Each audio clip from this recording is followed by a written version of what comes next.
Mintable simplifies NFT creation with gas-free options on blockchains like Polygon. Begin by connecting your Web3 wallet, such as MetaMask, and signing up for a free Mintable account.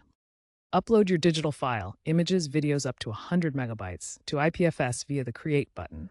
Ensure permanent, tamper-proof hosting. Mintable supports Ethereum, Solana, Avalanche, and Binance Smart Chain. The key advantage is gasless minting, meaning you avoid upfront gas fees on chains like Polygon. Instead, fees are deducted from sales or covered by platform sponsorships. Now let's walk through the final steps of setting royalties and minting your NFT on Mintable. First, set your secondary sale royalties up to 10%. This is automatically enforced by smart contracts, so you'll earn a percentage from future sales. For example, a 5% royalty on a $10,000 resale earns you $500.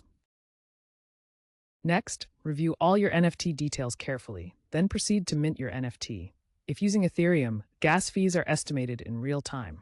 Mintable also supports lazy minting, which means your NFT is only minted when someone buys it, saving costs. After minting, list your NFT for sale with either fixed pricing or an auction. Share it on social media to reach buyers. You can track your royalties in your Mintable dashboard. Overall, Mintable democratizes NFT creation, making it especially accessible for beginners.